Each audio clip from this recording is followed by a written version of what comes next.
أعوذ بالله من الشيطان الرجيم. بسم الله الرحمن الرحيم.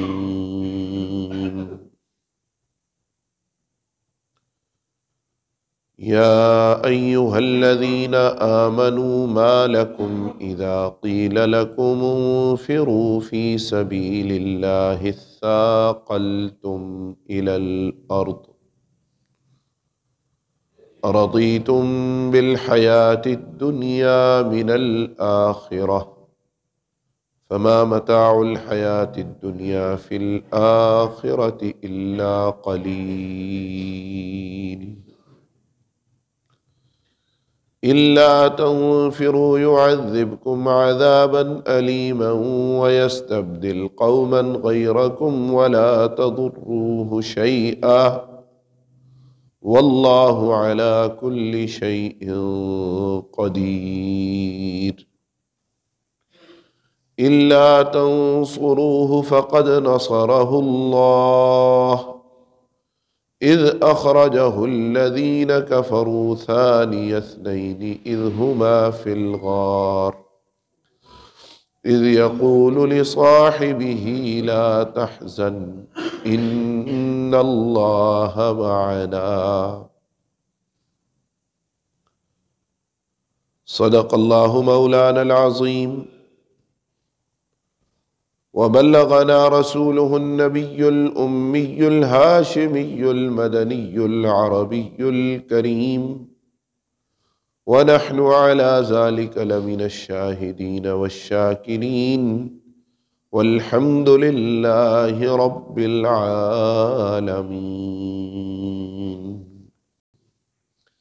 آج میں نے قرآن مجید کی جو آیت شریفہ پڑھی یہ سورہ توبہ کی آیات مبارکہ ہے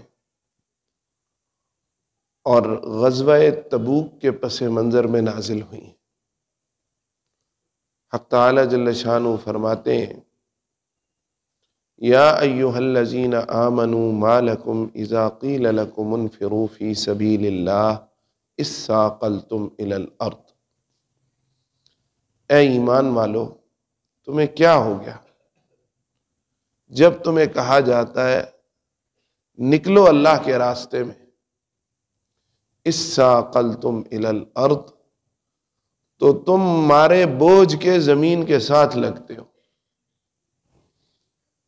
اتنے بوجھل لگتا ہے تمہیں نکلنا کہ وزن کی وجہ سے گویا تم زمین کے ساتھ لگ گئے ہو۔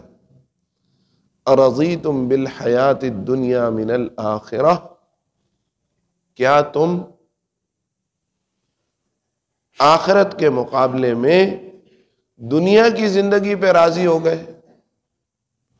فما متاع الحیات الدنیا فی الآخرۃ الا قلیل، یاد رکھو دنیا کی زندگی کا سارا فائدہ آخرت کے مقابلے میں بہت تھوڑا سا ہے، بہت تھوڑا سا۔ آخرت میں میدان حشر میں ہی جہاں ابھی پہلا دن ہوگا بندے کہیں گے ہم دنیا میں آدھا دن رہے تھے یا ایک دن رہے تھے، بس اس سے زیادہ نہیں رہے ہوں۔ اور اس کو سمجھنا ہو تو بعض بڑے بوڑھے سمجھدار لوگ ایک مثال بتاتے ہیں، اس سے بڑی آسانی سے سمجھ میں آتا ہے۔ فرماتے ہیں رات کو جب انسان بستر میں لیٹے اور آنکھ بند کرے اور سوچنا شروع کرے کہ میں نے کب سے ہوش سنبھالا اور ہوش سنبھالنے کے بعد میں نے کیا کیا کیا، پڑھا کھیلا کودا کام کاج کیا، رشتہ بنایا گھر بنایا، کیا کیا کیا، اب میں 65 سال کا ہو گیا ہوں، 70 سال کا ہو گیا ہوں، اب کہاں کھڑا ہوں، تو یہ سارا سوچے تو 10 منٹ میں پورا ہو جاتا ہے۔ 10 منٹ میں وہ وہاں پہنچ جاتا ہے جہاں ہوتا ہے، اتنی دیر لگتی ہے بس۔ یہی حال ہوگا قیامت کے دن، بندہ کہے گا دنیا میں تو وقت گزارا ہی نہیں ہے۔ تو فرمایا فما متاع الحیات الدنیا فی الآخرۃ الا قلیل، بہت تھوڑا سا۔ اور پھر فرمایا الا تنفروا يعذبكم عذابا الیما، اگر تم نہیں نکلو گے تو اللہ جل شانہ تمہیں سخت عذاب دیں گے۔ وَيَسْتَبْدِلْ قَوْمًا غَيْرَكُمْ، تمہاری جگہ کوئی دوسری قوم لے آئیں گے۔ وَلَا تَضُرُّوهُ شَيْئًا، اور تم اللہ کا کچھ بگاڑ نہیں سکتے۔ وَاللَّهُ عَلَى كُلِّ شَيْءٍ قدیر، اور اللہ ہر چیز پہ پوری قدرت رکھتا ہے۔ یہ آیات اللہ جل شانہ نے فتح مکہ کے بعد غزوہ تبوک کے موقع پہ نازل فرمائی، اور حوالے کے لیے فرمایا اِلَّا تَنْصُرُوهُ، اگر تم اللہ کے دین کی اور اللہ کے حبیب صلی اللہ علیہ وسلم کی مدد نہیں کرو گے۔ اس وقت جو سننے والے تھے ان کو مخاطب بنا کے فرمایا اگر مدد نہیں کرو گے فقد نصرہ اللہ، تو اللہ نے خود مدد کر کے دکھایا ہے۔ اللہ نے مدد کر کے دکھائی ہے۔ کب؟ اذ اخرجہ الذین کفروا، جب کافروں نے ان کو اپنے وطن سے نکالا، یعنی اللہ کے حبیب صلی اللہ علیہ وسلم نے کافروں کے ستانے پہ، اللہ جل شانہ کے فرمانے پہ ہجرت فرمائی۔ اذ اخرجہ الذین کفروا، جب کافروں نے ان کو ان کے دیش سے نکالا، اور حالت یہ تھی ثانی اثنین، دو میں سے وہ دوسرے تھے، صرف دو آدمی تھے، ایک اللہ کے حبیب صلی اللہ علیہ وسلم اور ایک سیدنا ابو بکر صدیق رضی اللہ۔ ثانی اثنین، دو میں سے دوسرے تھے، اذ ہما فی الغار، جس وقت وہ دونوں غار میں تھے،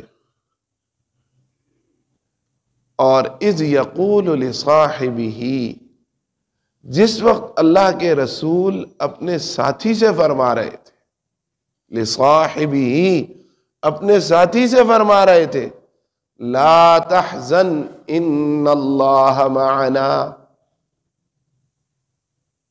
غم نہ کریں، پریشان نہ ہو، ان اللہ معنا، بے شک اللہ ہمارے ساتھ۔ اللہ جل شانہ فرماتے میں نے اس وقت مدد کر کے دکھائی تھی، حفاظت کر کے دکھائی تھی، اور اپنی قدرت دکھائی تھی، جیسے اس وقت دکھائی تھی ویسے میں اور مواقع پہ بھی دکھا سکتا ہوں۔ تم اگر کچھ کرو گے اپنا بھلا کرو گے، سستی دکھاؤ گے اپنا نقصان کرو۔ الا تنصروه فقد نصرہ اللہ اذ اخرجہ الذین کفروا ثانی اثنین اذ ہما فی الغار اذ یقول لصاحبہ لا تحزن ان اللہ معنا۔ قرآن مجید کی یہ آیت شریفہ 10ویں پارے میں اور سورہ توبہ میں ہے، اور سب لوگ کسی بھی مسلک کے ہوں، کسی بھی مکتبہ فکر کے ہوں، وہ اسے مانتے ہیں کہ اس میں سیدنا صدیق اکبر رضی اللہ تعالی عنہ ہی وہ خوش قسمت اور سعادت مند شخصیت تھے جو آقا پاک صلی اللہ علیہ وسلم کے ساتھ دوسرے تھے، اور کوئی نہیں تھا۔ اور اللہ جل شانہ نے اس موقع کی، اس وقت کی اور اس جگہ کی بھی منظر کشی فرمائی، اذ ہما فی الغار، جس وقت وہ دونوں غار میں تھے۔ حضور اقدس صلی اللہ علیہ وسلم جب اللہ کے حکم سے مدینہ طیبہ کے لیے ہجرت کے ارادے سے مکہ مکرمہ سے روانہ ہوئے، تو حضرت ابو بکر صدیق رضی اللہ تعالیٰ عنہ کو ساتھ لے لیا، اور جو راستہ اس وقت مدینہ طیبہ کو جاتا تھا، مفسرین نے لکھا ہے اس کا رخ جنوب کی طرف تھا، اور آپ صلی اللہ علیہ وسلم کو علم تھا کہ اس راستے پہ وہ تلاش کریں گے، تو آپ صلی اللہ علیہ وسلم شمال کی طرف تشریف لے گئے، بالکل برعکس کہ وہاں سے گھوم کے جائیں گے تاکہ کافروں کے اندازے تلاش کرنے میں صحیح ثابت نہ ہو. جیسے ہمارے ہاں سب کو پتا ہے کہ پنڈی اس طرف ہے، پشاور اس طرف ہے، تو جانا پنڈی ہو، لیکن دشمن سے بچنے کے لیے آدمی راستہ ادھر کا اختیار کرے جو پشاور کو جاتا ہے. اس طرح آپ صلی اللہ علیہ وسلم نے وہ راستہ اختیار فرمایا جو مدینہ طیبہ کے راستے کے برعکس تھا، اور وہاں آپ صلی اللہ علیہ وسلم غار ثور پہ تشریف لے گئے. ساتھ میں حضرت ابو بکر صدیق رضی اللہ تعالیٰ عنہ تھے.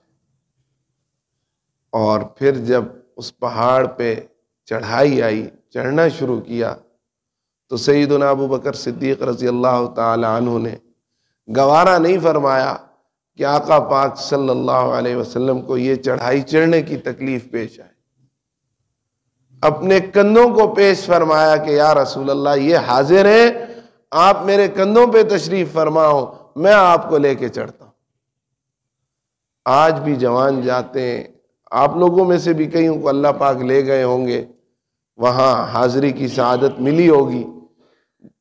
اس زمانے میں اور ان حالات میں، ان سہولیات کے ساتھ، امن اور بے خوفی کی حالت میں، آدمی جب وہاں سے جا کے واپس آتا ہے تو اس کو کچھ وقت تک، کچھ دن تک یاد رہتا ہے کہ میں غار ثور میں گیا تھا، حاضری دی تھی، یا غار حرا پہ گیا تھا، حاضری دی تھی.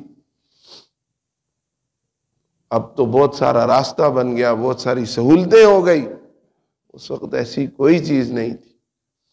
اور جب وہاں پہنچے تو یہ کسی اور کی روایت نہیں ہے، سیدنا فاروق اعظم رضی اللہ تعالیٰ عنہ فرماتے ہیں کہ صدیق اکبر نے عرض کیا یا رسول اللہ، آپ اندر تشریف نہیں لے جائیں گے، پہلے میں جاؤں گا. کیوں؟ اس لیے کہ غار ہے، پہاڑ ہے، ویرانہ ہے.